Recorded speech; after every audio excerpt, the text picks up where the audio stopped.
Hello friends, ఆకుకూరల్ని పప్పుతో కలిపి చేస్తే అందరూ ఇష్టంగానే తింటారు. వట్టి ఆకుకూరతో కర్రీ చేస్తే మాత్రం చాలామందికి, ముఖ్యంగా పిల్లలకి అస్సలు ఇష్టం ఉండదండి. ఎందుకంటే కొంచెం పసిరివాసన వస్తుంది కాబట్టి. ఆ పసిరివాసన రాకుండా ఇప్పుడు నేను చేసే పద్ధతిలో చేస్తే చాలా బాగుంటుందండి. రైస్లోకి, రోటీలోకి, లంచ్ బాక్స్లకి కూడా చాలా బాగుంటుంది. అన్ని ఆకుకూరలతోనూ కూడా ఇదే పద్ధతిలో చేయొచ్చు. ఇక్కడ నేను పాలకూరతో చేసి చూపిస్తున్నానండి. ఇది చాలా చాలా రుచిగా ఉంటుంది. మీరు కూడా ట్రై చేసి నాకు ఎలా ఉందో కామెంట్ చేయండి. ఛానల్ లైక్ చేయండి, షేర్ చేయండి, సబ్స్క్రైబ్ చేయండి. నమస్తే అండి, నేను Himavani. Welcome to hygiene and blogs.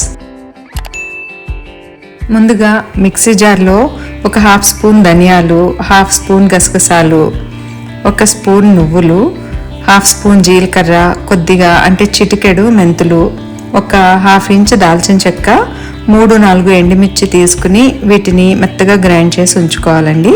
ఈ పొడితో కర్రీ చేస్తే ఈ కర్రీ చాలా టేస్ట్గా ఉంటుంది. ఇప్పుడు స్టవ్ మీద ప్యాన్ పెట్టుకుని సరిపడా ఆయిల్ వేసుకుని కొద్దిగా ఆవాలు, జీలకర్ర, కొంచెం ఎండుమిర్చి వేసిన తర్వాత ఇవి వేగాక ఒక 4 పచ్చిమిర్చి, 2 ఉల్లిపాయలు పెద్ద ముక్కలుగా కోసి వేయించుకోవాలండి. ఉల్లిపాయలు వేగిన తర్వాత ఒక 100 గ్రామ్స్ చెర్రీ టమాటోస్ వేసి వేయించాలి. సరిపడా ఉప్పు, పసుపు వేసుకోవాలండి. ఈ చెర్రీ టమాటాలు మా కుండీలో కాసాయండి, నేను వాటితో చేస్తున్నాను. ఇక్కడ మామూలు టమాటాలు కూడా వాడచ్చు. టమాటాలు ఎక్కువ వేస్తున్నాం కాబట్టి టమాటా పులుపు సరిపోతుందండి. ఇంకా పులుపు కావాలనుకుంటే ఒక 1 ఇంచ్ పొడవున్న చింతపండు పరకని నానబెట్టి రసం తీసి వేసుకోవాలి. టమాటాలు 50% మగ్గిన తర్వాత కొంచెం కరివేపాకు, సన్నగా తరిగిన పాలకూర వేసి మూత పెట్టి మగ్గించాలండి. నేను ఇక్కడ చిన్నగా ఉన్న 4 కట్టలు పాలకూర కట్టలు తీసుకున్నాను. పాలకూర, టమాటా బాగా మగ్గిన తర్వాత ఉడకపెట్టిన కందిపప్పు ముద్ద, అంటే ముద్దపప్పు అంటాం కదా, అది 2 గరిటెలు వేస్తున్నానండి. ఈ స్టేజ్లో ఉప్పు సరిచూసుకుని బాగా కలిపి ఈ ప్యాన్ పక్కన పెట్టాలి. ఈ కూరలో కారం వేయడం లేదండి, ఎండుమిర్చి కారం ఎక్కువ వేస్తే బాగుంటుంది.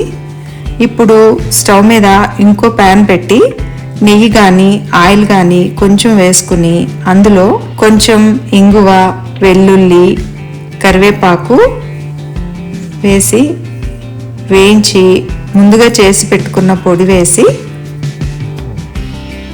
కొద్దిగా వేయించుకోవాలండి. ఈ పొడిని కొంచెం సేపు వేయించుకుంటే పచ్చివాసన పోయి బాగుంటుంది. ఈ పొడి వేగిన తర్వాత మనం ముందుగా చేసి పెట్టిన కూరని ఈ బౌల్లోకి ట్రాన్స్ఫర్ చేయాలండి. లాస్ట్లో ఇంగువ, వెల్లుల్లితో తాలింపు వేసి పెడితే ఏ కూరైనా సరే మంచి అరోమాతో గుమగుమలాడుతుందండి. నేను మా పిల్లలకి ఇలానే చేసి పెట్టేదాన్ని. మీరు కూడా ట్రై చేసి చూడండి. ఈ వీడియో మీకు నచ్చిందని అనుకుంటున్నాను. థ్యాంక్ యూ అండి.